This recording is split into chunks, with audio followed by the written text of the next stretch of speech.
Welcome to Lynn Cullen Live, talk radio without the static.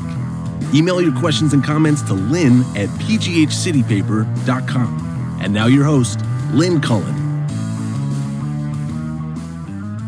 Hey, welcome to the show. Excuse me, I have to open this. Hang on there, guys. There. Okay. I'm opening a little bottle of water. Thank you. To wet my whistle. So, here we go again, huh? Man, it's like Groundhog Day. Just keeps starting over again, huh? And pretty much the news looks pretty much the same, although, of course, it's usually just a tinge worse. I don't know. It's Monday. Sun's out. Isn't that nice? And it's July 27. In this incredible year of 2020. Well, I want to start a little bit easy because it's Monday. What do I have here? Ooh, there was something really interesting. I found this fascinating. You know, I'm not like a good science person, but if science is very accessible, I totally take to it. I was never good because so much science has to do with having to be good at math, and that was not me. My head just shuts down when numbers pop into the picture. But I remember having to take a science in college, and I took geology and thinking, it's about rocks. That won't have to do with numbers. Well, of course, ridiculous. Anyway, it turned out, though, that it was fascinating. And I managed not to flunk it, and I learned lots of stuff. And when I first came to Pittsburgh, I was blown away by how when you drive around often, you're seeing the layers of rocks that form the hills, you know, as we cut in to the hills to make roadways. You're left with these extraordinary geological histories staring you in the face. And I don't know if I ever would, if I hadn't taken that class and been really impressed by how the world works. Who would know that in geology we learned how an ocean wave breaks. See, then you start getting into, numbers and stuff too. And why tides hit at an angle and stuff like that. I mean, right now, if you ask me, I couldn't tell you. But I remember at the time being like, whoa, that is so amazing. And learning about the tectonic plates that are the outer shell of our planet, and how their movement have created what we know of as the world. It's just I found it absolutely mind blowing. And then you got into, with the tectonic plates, earthquakes and volcanoes, all that incredible stuff. So that actually brings us to this thing I found that I wanted to share with you, because it has to do with how we sort of keep our ear to the ground as a species, trying to ascertain movements in the earth. That's what seismologists, right, do. And it turns out that seismometers, I guess, is that what they are? Yeah, seismometers are so sensitive that when they are recording the sounds of this world, of the earth, they can hear noise that we humans are making. Not noise as much as sort of pulses, I guess, from the noise. So a seismologist can hear on his instrument, the instrument hears, and he sees that it hears, she sees that it hears.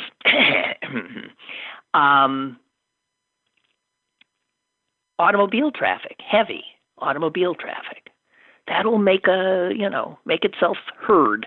Or rock concerts will show up on a seismometer. I want to say a seismograph. Is that the same thing? Anyway, who cares? Factories, fireworks, things. When we make loud noise as a species, and God knows we do, for that matter, God knows I do, a seismograph can pick it up.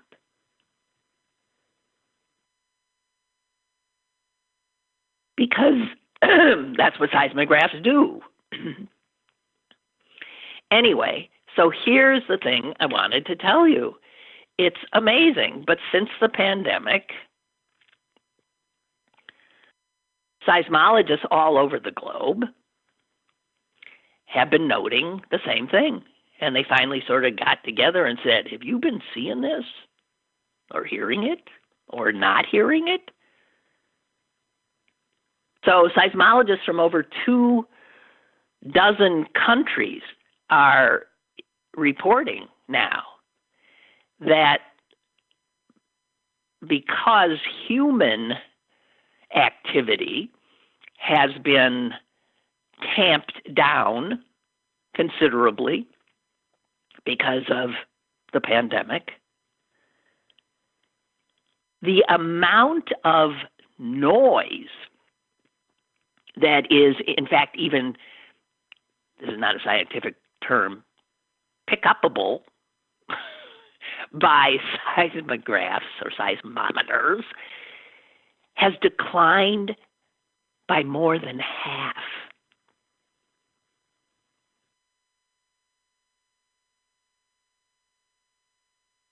And in a report in the journal Science,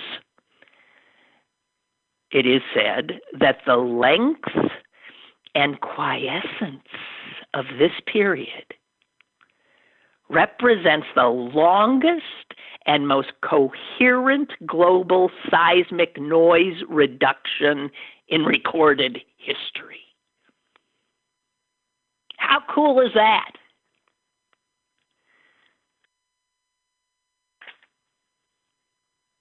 So, the world is quieter. And I like that because noise I don't like. And obviously these noise reductions that are graphable are seen more so in densely populated areas. Less traffic, fewer people out and about, no rock concerts, fireworks, yeah, they're still happening.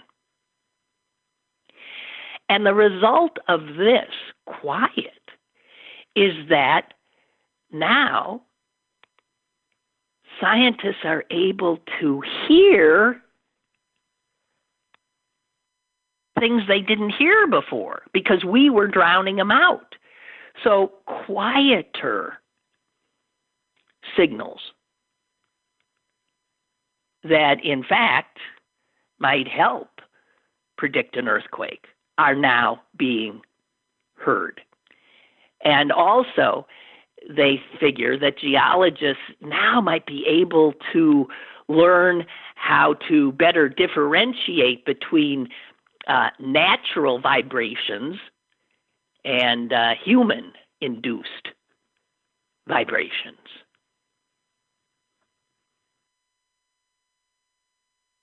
So, just want to say.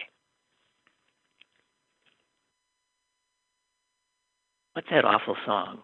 There's a kind of hush all over the world. I know I can't sing tonight. All over the world. Oh, right. You can hear the sounds of people in love. All right. There you go. Okay.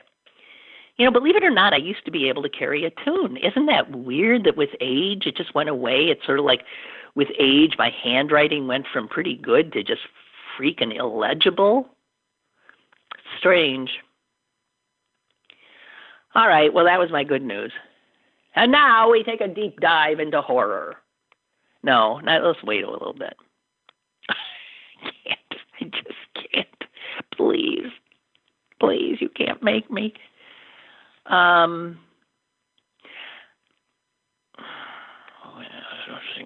Do you think I can find something that's not horror?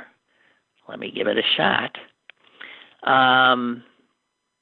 Doesn't look too good. Okay, let's see. This is getting us into dangerous territory, but somebody, I'm sorry, this has popped up. Trump's national security advisor. Who's that? Do we even keep track anymore of his latest national? I never even heard of this guy. The first one. Who was the first national security advisor? That's right. General Flynn. Was he a general? Yeah, whatever. Flynn, the convicted felon. He was the first, and then we've been through so many, as is the case with any of Trump's advisors. So anyway, this latest iteration of what passes as the presidential national security advisor in these strange days, his name is Robert O'Brien, and he's tested positive for the coronavirus. Well, I don't think we have to worry about him having been anywhere near the president because, as we know, the president doesn't take national security briefings. So I don't think it's any threat to the president unless it's like a golfing buddy or somebody who, fixes the TV if it goes down. I don't see how Trump would necessarily have crossed the national security advisor's path. Frankly, that's just me. And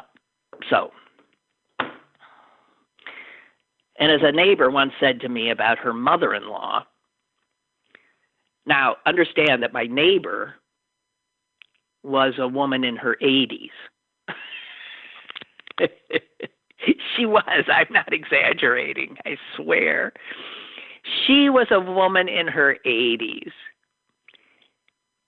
And she was still suffering under her mother-in-law, who she didn't like, obviously, from what she said to me. And her mother-in-law was spry as hell, lived alone, took the bus everywhere. As a matter of fact, when that bank across from Kaufman's opened as a Lord and Taylor department store. Anybody remember that? Didn't last long. You remember that? Her mother jumped on a bus the first day to get down there. She was over 100. I forget what brought this up. At any rate, her mother, she said, I was thinking, I got it. So she said to me once about her mother, she said something about, my mother-in-law, this and that, and I looked at her like, your mother-in-law is still alive? Because she's, what? And she said, oh, yeah, she's still alive. She's too mean to die. That's what she said. And I remember thinking, so I'm just thinking that of Trump. He'll never get, even if he gets the virus, he'll survive it, even though he's obese and he's, old and whatever. Yeah, because he's too mean to die. I learned that from my neighbor, who, by the way, is dead now, as is her mother-in-law, who did predecease her at the age of 107. Some people live a long, well, it brings us, like Olivia de Havilland, for God's sakes, the old if you're an old movie buff like me, who's seen everything on Turner Classic Movies 20 times, you certainly know Olivia de Havilland. Those of you who aren't into old movies, if you've at least seen Gone with the Wind, she was the goody two-shoes Melanie in it. But my personal connection to Olivia de Havilland was when I was a student at the Neighborhood Playhouse School of Theater in New York City, circa 1970, maybe, 1970. That's what I'm saying. I'm sticking to it. Might have been 69, 70. And one of the students in my class was a young woman whose name I cannot remember. But she was a nice enough person, and I remember talking to her one day, and she told me that her mother was the actress Joan Fontaine. And I thought, whoa, Joan Fontaine? That's another one you'd have to, if you're an old movie fan, you know Joan Fontaine. And in the course of talking to her, and I can't think of her name, isn't that awful? She told me that her aunt was Olivia de Havilland. And I said, what? What? Jesus. So that's when I learned that Joan Fontaine and Olivia de Havilland, these two sisters, were two sisters. And in fact, I see in the obituary in the New York Times today, they are the only sisters to win Best Actress Oscars. Both of them won at one point. Olivia was a little bit older than Joan, but not by not much, and Joan predeceased her, but lived a pretty damn long life too. Anyway, what the daughter, Joan's daughter, told me that I didn't know, which I thought was just delicious gossip, was that her mother, Joan Fontaine, absolutely hated her sister, Olivia de Havilland. They never spoke.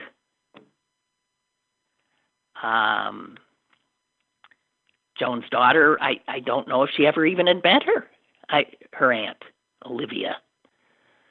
And it says here in the obituary in the Times that Olivia de Havilland, in one movie called Hold Back the Dawn, this is 1941, played an American school teacher who is seduced in Mexico by a wily European exile played by Charles Boyer.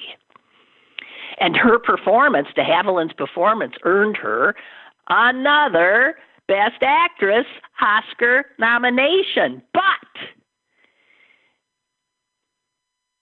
her sister, Joan Fontaine, got a Best Actress nomination that year as well. And Olivia lost to Joan, who won the Oscar in 1941 for the great Hitchcock movie, Suspicion. And then it says here, right in the New York Times, the two were rarely on speaking terms after that. Can you imagine? Can you imagine two sisters, both having so much? I mean, they had looks, they had talent, they had successful careers. They're both winning Oscars. It's like, what? And you're going to not talk to each other because what? Jesus Christ. So I decided long ago that they were both absolute jerks. I don't know. But I don't know. What? Maybe one was a jerk and the other one couldn't take it anymore. I don't know. And another big thing about Olivia de Havilland is she was a feisty one, man. She took on the studio system and won a huge case that started to stop the sort of involuntary servitude that the studios held over the careers and lives of actors. And in fact, the case, which was in the California Supreme Court, is from 1945, and it is to this day known as the de Havilland decision. So, Olivia was no one to mess with. And I remember seeing something with her maybe about 5 years ago. She was over 100, so it was less than 5 years. She was over 100. She was still beautiful and totally with it. Jeez. Some people are really lucky, but then she never even spoke to her sister, so I don't know. Is she lucky? All right, so we got to I'm sorry. Boy, am I doing good avoiding subjects, aren't I, today? Margaret has popped in with, what would happen if Joe Biden got COVID-19? Oh, Jesus. Well, it's certainly a possibility. I mean, it's a possibility for anybody. It wouldn't be good. He's very old. He'd get the best care, God knows. But since the Democrats have not had their nominating convention, as it will be yet, they'd have to nominate somebody else. Wouldn't that be something? All right, we don't want to go there. I don't know. You know what? We're getting used to, dealing with so much. What if? My God. Sally Wiggin just tuned in. I'm getting a, what? Sally, well, call in then. I'm getting this from my producer. Sally just tuned in. She missed who you called absolute jerks. Jesus, Sally. You can just call the number there, Sal. It'd be nice to say hi to you. Anyway, it was the two actresses, Olivia de Havilland and Joan Fontaine. And I don't know that they were, but they never spoke to each other. So, there you go.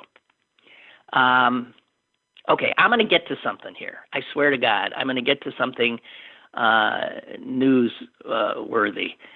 Although, what would happen if Joe Biden... You know what? I can't... we got to just keep rolling with whatever happens. But, boy, that would be a... yeah, that would be something. So, over the weekend, I saw a piece that said we are really lucky. Obviously, it got my attention because I'm thinking we are. Yeah, because and that's true because it can always be worse, right? These could be the good old days. Somebody said that the other day, too. What if right now are the good old days?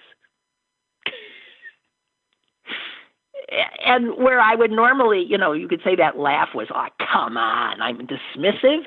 No, that laugh is, I got 3 callers. Jesus Christ. Okay, I'll just stop. Hello. Let's go to the callers. Hello.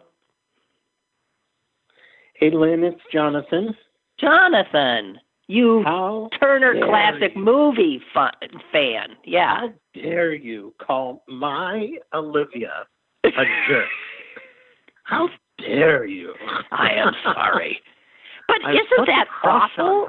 Well, she was seemingly so sweet, but steely sweet. Yeah, really strong and in some roles. I loved her in The Strawberry Blonde. That was my grandmother's favorite movie, and she was so kind of playful in that and everything. But you mentioned even when she was old, like geology old. Like 101 or something. Yeah, still beautiful. Those eyes just never changed. I know. And she was still beautiful. And I've made a friend through Twitter that I follow on one of my film lists. And she became friends with Olivia and would go over to Paris to see her. What? And, How do you become friends with Olivia de Havilland? And then with Jonathan? She writes about movies. So first she interviewed her, and then they struck up a friendship. And once in a while, she would ask people to write in fan letters if they wanted, and then she would send them over to Olivia. But anyway, she said she was very classy, always with great stories and things like that. And I saw a clip yesterday of when Olivia was on the Dinah Shore show. I saw it on Twitter where she was telling a story about when she had a crush on Errol Flynn and a practical joke he played on her. I don't remember the details, but... Well, they were rumored to be lovers, right? But she said it didn't happen. Right. Do you know who she almost married, though? Who? Jimmy Stewart. Oh, she did have an affair with Jimmy Stewart. Yeah, right. Well, it wasn't an affair. Neither was married, but so depending on your semantics. But yeah, they were almost to the altar. Wow. But she felt he wasn't quite mature enough. Yeah. But anyway, so I'm just calling you to task for calling my... I'm sorry. If I call you a jerk, I'd give him hell. All right. Okay, and I appreciate that. You're a heck of a person to have in your corner. Thank you. Okay, but between the two, Olivia or Joan, which is your favorite? Oh, Olivia. Oh, okay. Not even close. Not even close. I don't know. I always have trouble ranking. I don't know. I thought they were both amazing. Your taste is suspect anyway. All right. Goodbye. Bye. Goodbye, you. Goodbye. And we have a few other callers. Hello, caller, whoever you are. Hello, Lynn. Hi. Hey, wasn't Olivia, didn't she invent some kind of thing for the Navy? No, you're thinking of, oh dear. No, someone who was actually more beautiful than Olivia. Oh, man. Blanking. Somebody, Tallulah. No, not Tallulah Bankhead. No, it wasn't Olivia. It was somebody out there will know. Yeah, somebody I know, but I just can't think. I can see her. She's remarkably gorgeous. There's a documentary on Netflix about her. She was a genius. Hedy Lamarr. There you go. That's the one. There you go. Some kind of sonar thing for submarine. It was a sonar thing that the Navy wouldn't even pay attention to her because she was a woman. And a beautiful woman on top, which meant she couldn't have anything to say. And it was essentially she was apparently a genius. It's Hedy Lamarr. Hedy Lamarr. That's from Blazing Saddles, right? Yes, it is. Yes, it is. Okay. Goodbye, you. And Mel Brooks says to him, "Oh, wait a while. Hello?" Hello? Mel Brooks says to Harvey Korman, "Oh, wait 50 years and you can sue her." I don't know what's going on here. Yeah. God, what a funny movie that was. Hey. That was... You take care, Lynn. Hey, you too. Thank you. I'm so glad I came up with Hedy Lamarr. Geez, I hate that when you can't think. Sally, are you there or have you hung up? I'm there. I was just typing Hedy Lamarr. I think they're making a movie about her, and I think Gal Gadot, who plays Wonder Woman, I think she's playing her. I'm not sure. I don't know why that's sticking in my head. Well, that would make sense because she's beautiful enough to play her, and I think she's stunning. But here's the thing about See, I think of Joan Fontaine later. Wasn't she in television? Didn't she do some television stuff? Probably, because sure. But see, like Olivia de Havilland didn't really do that kind of stuff. Back then, really, the very top movie stars rarely did TV, and I think Olivia de Havilland was far more beautiful. And even though when you see the older movies with Joan Fontaine, but wasn't Olivia de Havilland in My Cousin Rachel? Wasn't she in that also? I'm trying to think. I don't know. She made 100 million movies. Yeah, but anyway, 104. That's pretty. It's God. It seems everybody's dying. We just had one friend die a couple of days ago, and I just had the father of one of my best friends die. I just found out now, but he was 94. Okay. And so these people are, but it's not COVID. It's Yeah, they're old all the time. Right. But I guess now we're attuned to death, even though it isn't a COVID death. But no, I think that was I don't know. I was, and I guess that's a good thing in these times.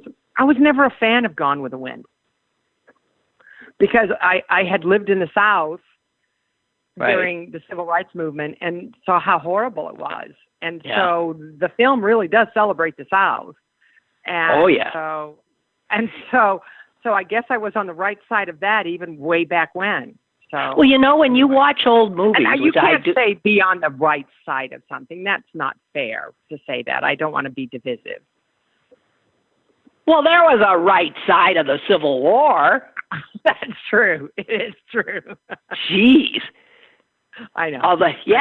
But if you watch a lot of old movies, you see that the South is celebrated constantly throughout Hollywood films, well into, the, 50s, 60s, 70s. There was there was always. And that helped perpetuate the, what we're paying for today, I guess. Yeah. I love that you're talking about Olivia de Havilland, and I'm listening to the callers that are coming in. Apparently everybody was sleeping with everybody back then. I always thought of these people as pristine, but morally upright. I mean, they were like humping like rabbits everywhere. The studio public relations department. They were, look at, so many of the male, like Rock Hudson, the heartthrob Rock Hudson and Tab Hart, they were gay. And, so there was was Cary Grant or was he just he was bi. Yeah. And I heard Errol Flynn just was. And Katharine Hepburn. And, Really? What? I didn't know that. Really? Well, Sally, she wore pants. Well, I don't know. That's not. What do any I of don't us know. I just know that I remember reading stories about Spencer Tracy treated her horribly, but she was so in love with him she would sleep in front of his hotel, on the floor. I remember that. Did you hear that? It was no. Yeah, no, that she was. It wasn't exactly a healthy relationship, but anyway. Okay. Whatever. You know what? Now you've they're old, they're dead. But at least some people know who they are now. Maybe they'll investigate. One of the things that always bugged me, I knew about actors from a long time ago, partly because of my mother, because I watched old movies. Yeah. Do the young people today watch old movies? And I don't mean from the 40s and 50s, but did they watch movies from the 60s and 70s? Sometimes, especially if I think some of them do. They've checked out if the cult movies, the classic movies. Some of them that are film buffs will. My kid grew up on Marx Brothers movies. He loved them. We'd watch constantly. Well, there's a movie that it was so groundbreaking, and I saw it. I think I may have seen it when I was in Alabama, In the Heat of the Night. Oh, God, yeah. I think did Rod Steiger win an Academy Award for that? I think he did. Might have. Yeah. But it's his line. They called me Mr. Tibbs. Mr. But Tibbs. you you remember when he slaps that white man? Yeah, he slapped the old white guy. Right. Yeah. I think that maybe the white guy slaps him and he slaps him back. I think that's what happened. Right. They're in a greenhouse. Right. I remember that. But he's telling him about orchids. And well, that is a film on a list of the films that you were supposed to watch to educate yourself about the Black experience in the United States. That was on the top. That was like in the top 5 of movies. It's a good one. That is a good one. It's a good one. I just watched it recently. Okay, it's really good. It is really a good movie. They call me Mr. Tibbs. Yeah, it was. It's awesome, Sidney Poitier. I just loved him. Anyway, I'm going to let other people talk. Okay. And people write in, but I didn't know that your texts go. Does your text No. Your text, whatever came. That doesn't matter. No, Amy forwarded to me. Oh, I got it. Okay. Okay. All right. Have a great show. The rest of it. Talk to you later. Thank you, Sal. Bye. Bye. Okay, I think we maybe have another caller. Hello? Hello. Hello, it's Dave from Washington. Hey, you and Sally were like right next to each other there. Yeah, I know. Oh, boy. Hubba. Talking about those old golden age actors and what a bunch of sleazebags they all were. Both of Ronald Reagan's wives were pregnant when he married them. I know, it's hard to believe, but it's true. If you look up the dates of when they got married and when their first kids were born, there's not a lot of time in there. Oh, really? Real quick, I've got a couple little notes here. You talk about how quiet the world is today because of the pandemic. The oceans are extremely quiet, and the whales and the little fishies and everything swimming about, they love it because there's not a lot of ocean traffic right now. So they've got their natural habitat to themselves. Huh? Yes, they do. That's such a good thing. Did you see the John Lewis procession going across the bridge yesterday? Yes. Profound. Yes. What a circle of life or whatever, circle of history. Yep. Just amazing. The cops that were beating him with sticks 50 years ago, today they're standing on the side of the road saluting him. What a wonderful human being. What an impactful life. And they're going to take down that damn sign that says, Pettus, and you can bet that bridge will be the John L. Lewis. Yeah, has to. They need to paint it, too. That's an ugly bridge. They need to paint it. It is an ugly bridge. Now, this is a family story that I think is fantastic. I grew up in Cleveland. My dad was an engineer for U.S. Steel in Cleveland. Okay. And in the early 60s, they told him, we're going to transfer you and your family to Birmingham, Alabama. This is so weird. Here's why it's weird. That's exactly what happened to Sally's father. Oh, really? Yep. And my mom said, oh, no, we are not going to Birmingham, Alabama. Really? No, Sally's dad got transferred. He was in the steel business, transferred down to Birmingham, Alabama. And that's why she spent a lot of her childhood in the South and hated it. No, my mom put her foot down and said, no, we are not. So what happened? So he had to leave U.S. Steel? Nope. They transferred him to Pittsburgh instead. And that's wow. So that worked out okay. Full of little girls down there. Yeah, it worked out great. They just blew up a church full of little girls down there. And, dug the Midnight Rider guys out of a dam that they got killed and buried them all in. So, no, my mom said, there's no way in the world I'm raising my family down there. Are you out of your mind? So my dad went back to U.S. Steel and said, geez, man, my wife is not real hip on this idea at all. So they transferred him to, if you're in U.S. Steel, Pittsburgh is Mecca anyways.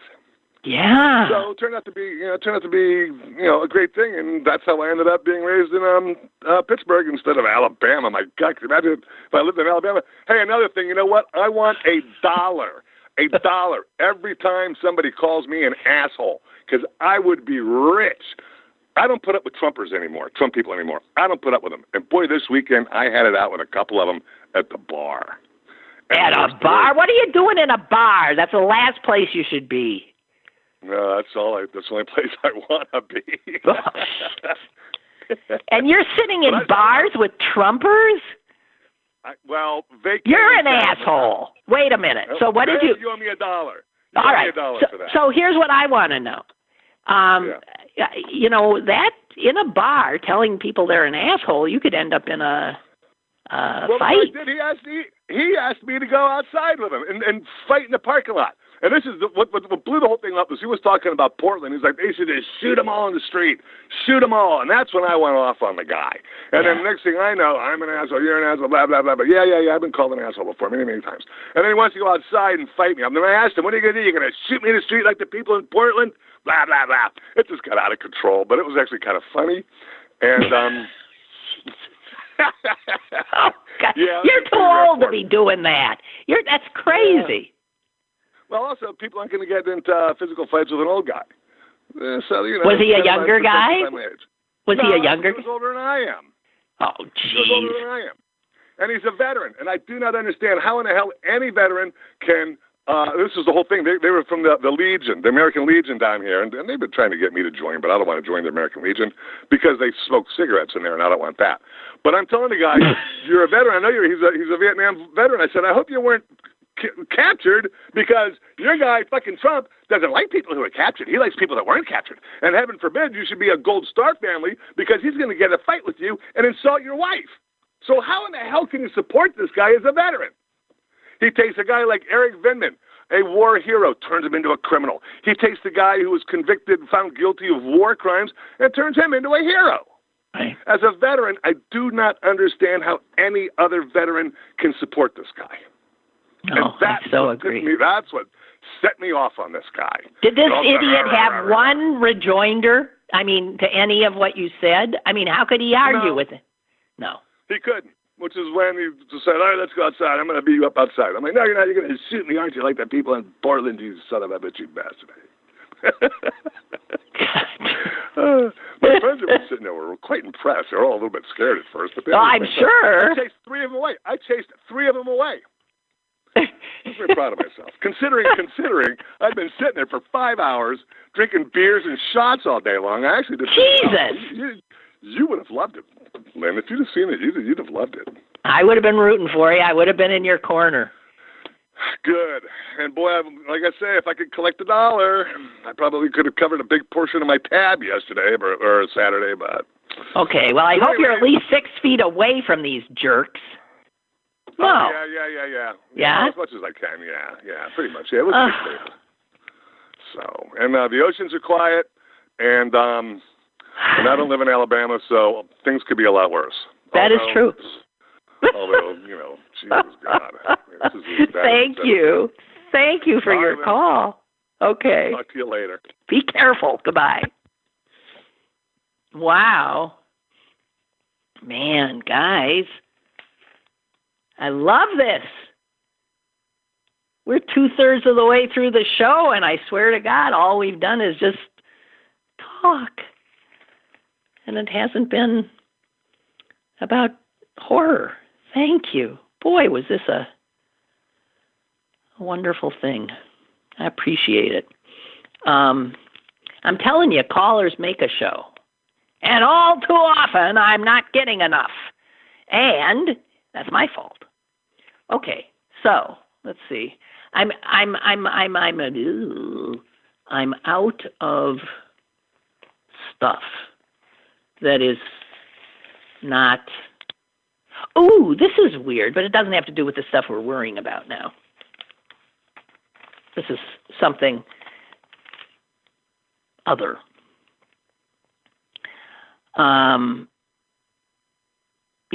In the Olympics, when you're watching stuff you would never watch, including like those sports where people race down these ice chutes at unbelievable speeds. Sometimes they go feet first, and sometimes they go head first, and sometimes there's just one of them, and sometimes there's a whole bunch of them, and I guess that's bobsledding and skeleton. Isn't one of them called a skeleton? Bobsledding and luge. I think luge is the one where they're feet first. But I want to talk more about the ones that are head first, because there's a story in the sports section of the New York Times about how so many Olympic level sliders, people involved in these sports have been killing themselves. I mean, it is the most, all right, I'll just give you for instances. I mean, this is over a few year period, but still. A former bobsledder, American, Pavla Jovanovic, hung himself. He was 43.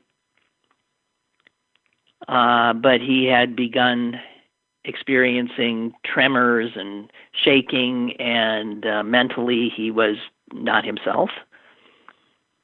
He was the third elite North American bobsledder to kill himself in the last 6 years. Adam Wood was another, suicide, 2013. He was 32. Travis Bell at 42. Also, Steve Holcomb died of an overdose, 37. That was 2 years ago. Bill Schuffenhauer sliced open his wrists in 2016, but was saved by his girlfriend. In recent years, if you were graphing this one looks like, our American COVID. It's just straight up the number of athletes, current and retired, in bobsled and skeleton that have killed themselves. And you know why? Stop and think about that sport. Stop and think. You're on this hard surface. You're barreling at over 80 miles per hour, doing these curves. They bang into the walls.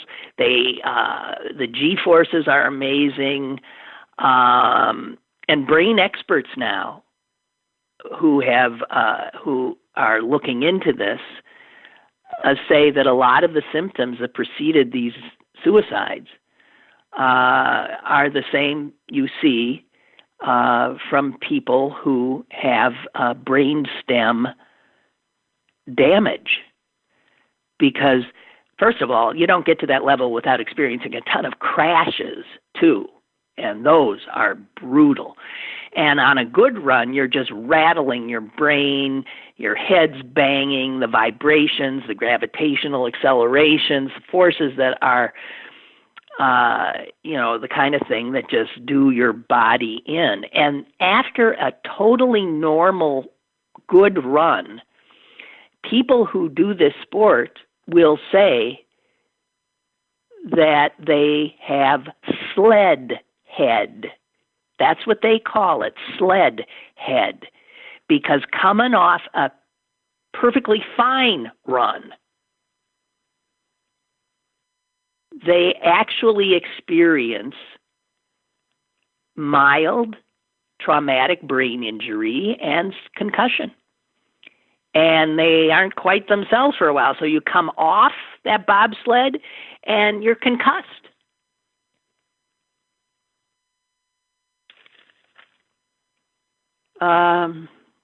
Why do we do these things? There's a quote in here from one of the guys, Adam Wood, who killed himself. He was talking to his wife. He said, "You just don't even have an idea that you're destroying your life." Well, now that you do, maybe you shouldn't do it. Why is so much of what we consider entertainment and recreation? Wow.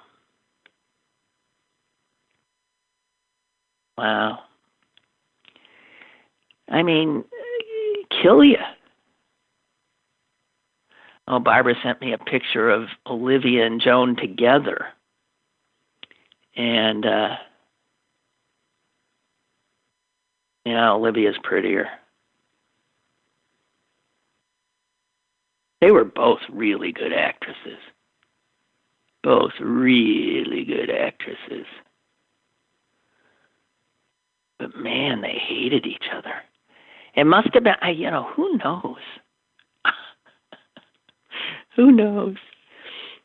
Okay, I want to do a shout out to Alexandria Ocasio-Cortez. Woo! Man, what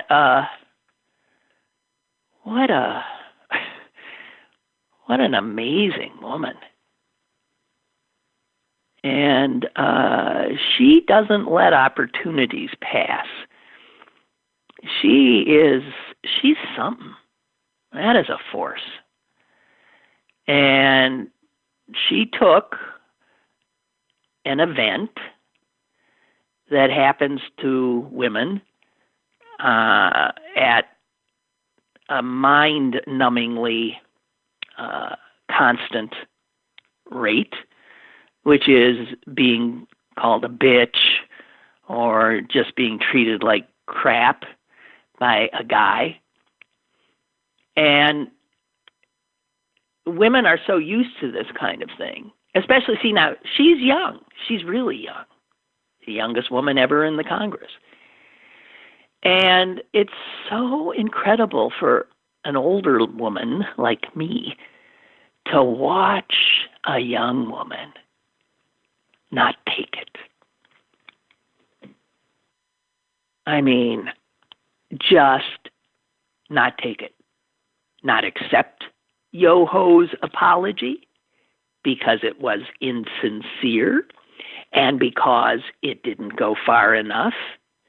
And then to use the event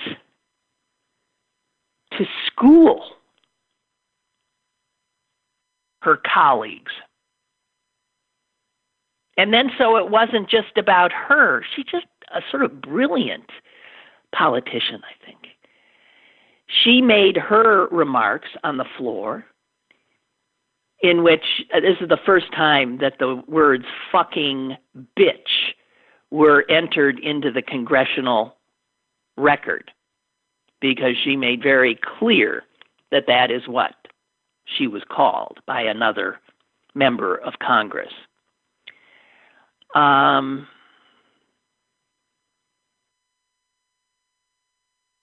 She also included, after she spoke, other women, other members of Congress stood up and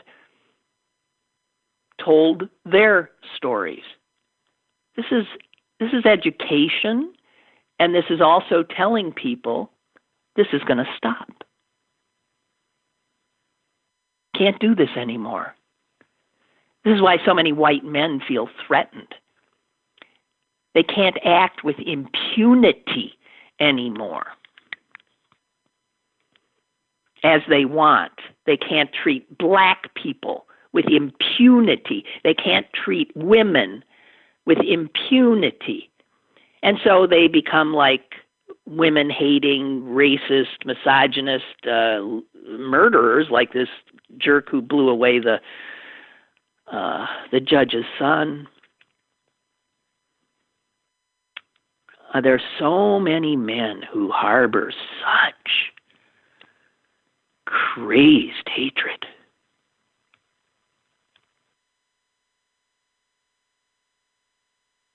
Wow. I just want to say, I don't agree with every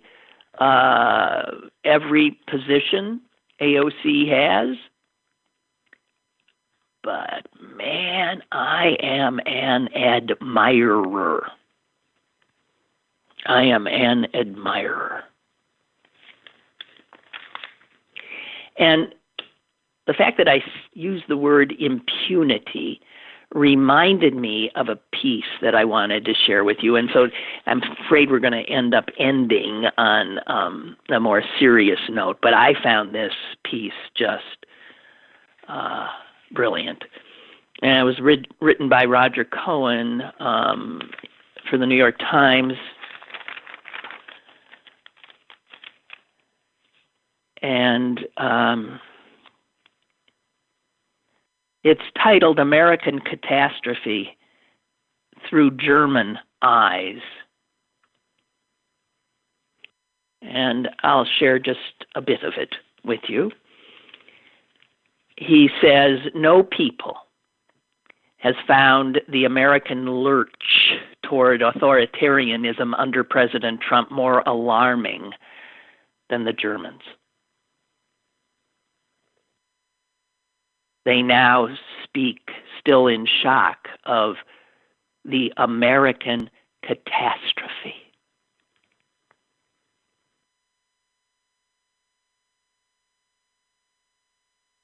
And here is one writing about it. The American catastrophe seems to get worse every day, but the events in Portland have particularly alarmed me as a kind of strategic experiment for fascism. The playbook from the German fall of 1933, the fall of their democracy in 1933, conjures up some of the same imagery, including these rogue military factions beating up people in the streets, the destabilization of urban centers, the idea of bigotry, of racism as a political strategy, a racist imagery of a pure homeland, cities demonized as places of decadence. Germans know this. Germans in the 30s lived it. And Germans know that Trump, like Hitler, provokes outrage in a constant cascade designed to blunt our natural reflex of alarm. We all know, individually and collectively, that we've become numbed.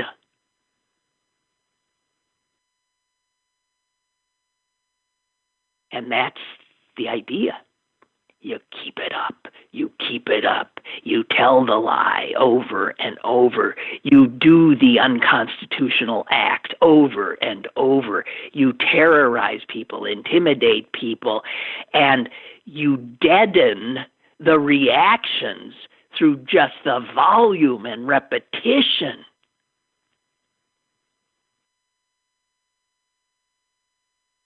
Now I want to read these 3 paragraphs, okay? It's better than me, babbling. In wartime, the Geneva Convention, to which the United States is a party, requires even irregular forces to wear a, quote, fixed, distinctive sign recognizable at a distance, end quote. This is in wartime. And the U.S. sign, these are the Geneva Conventions. You can't have these rogue military outfits. Of course, Trumpers would say, well, this isn't wartime. And obviously, the Geneva Conventions include this. Now I've gone off script again. Because, okay, I'll go back.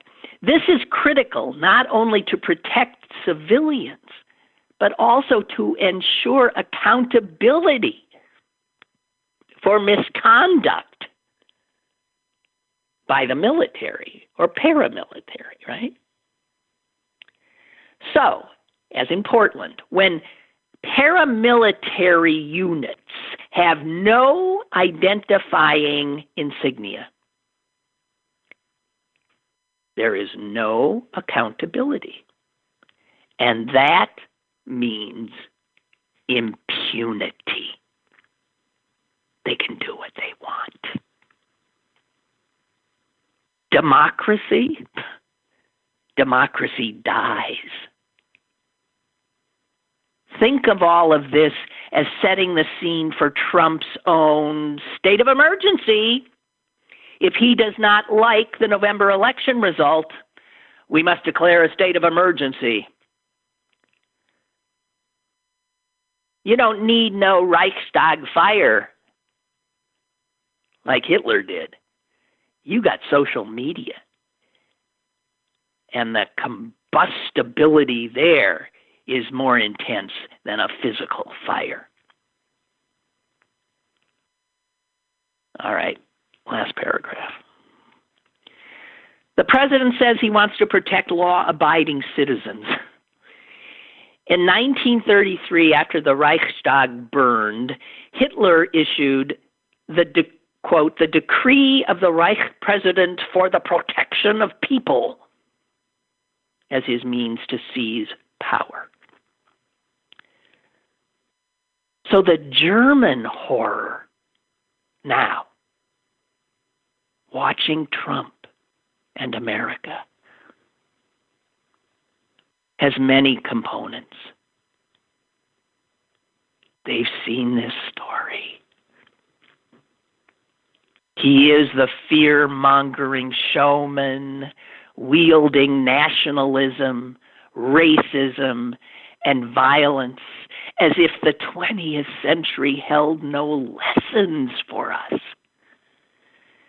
He's the would-be destroyer of the multilateral institutions that brought European peace and made it possible for Germans to raise their bowed heads again. And what Germans see now when they look to America is they see fascism in the making.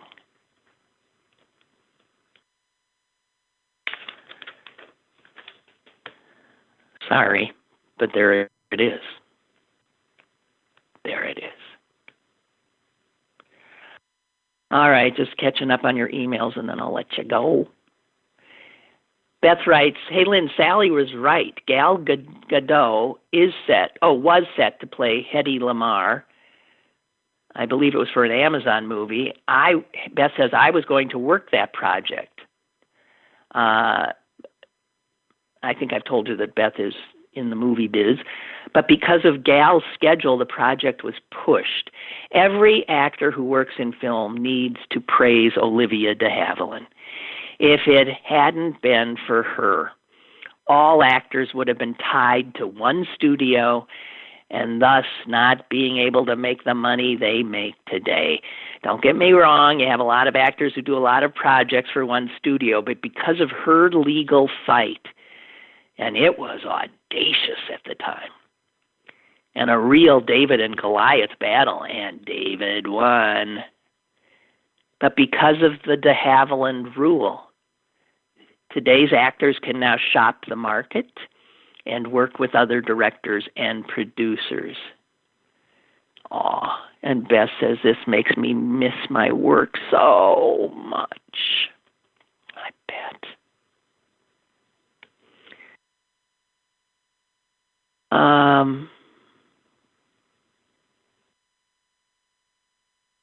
Okay. And Barbara wants to share this letter to the New York Times that somebody wrote. If there were a country comprising only women and girls worldwide who have ever been raped or sexually abused, you might have heard rise up a collective gasp when Donald Trump said, "I just wish her well," of, I don't know how to pronounce her name, Ghislaine Maxwell, the woman accused of recruiting girls for Jeffrey Epstein to sexually abuse. This imaginary land would be enormous. The organization Equality Now estimates that rape and sexual abuse affect close to 1 billion women and girls over their lifetimes. I don't doubt it. Each assault shatters the victim's world in a unique way, trampling egos, tearing apart relationships, toppling carefully piled up achievements into a heap. Or sometimes, often, it is simply endured, only to quietly haunt one's dreams. Shame is the universal specter that saps the strength from rape and abuse victims, imposing invisible shackles long after the assault has occurred. I myself am a citizen of this imaginary country. 38 years ago, when I was 32, I was raped. I was married. I was a doctor. You might say I was in pretty stable shape. Yet the shame and guilt I felt were overwhelming. Why didn't I fight harder? How did I let this happen? I knew better, yet it took me years to overcome those irrational feelings. President Trump has harmed our country in profound and possibly irreparable ways. Aligning himself with alleged sexual abusers is yet another.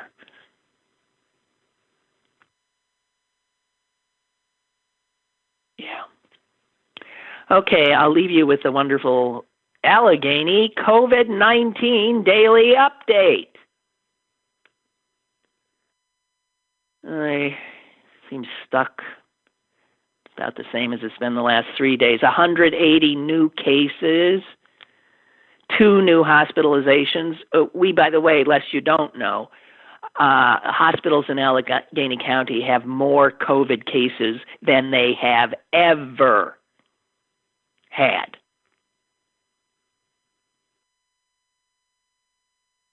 The cases, these 180 new cases in the last 24 hours, impact people ranging in age from 2 to 101.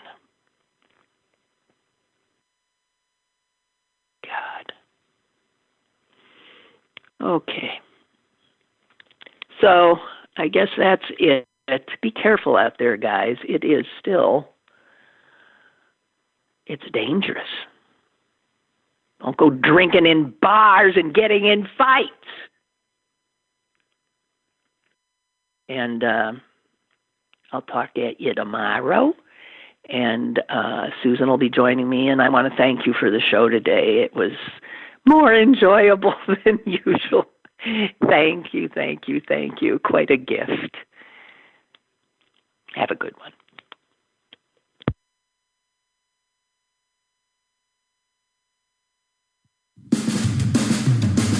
Lynn Cullen Live, Monday through Friday from 10 a.m. to 11 a.m. and archived at pghcitypaper.com. The opinions expressed on Lynn Cullen Live are those of the host and do not necessarily reflect the viewpoints of Pittsburgh City Paper or its advertisers.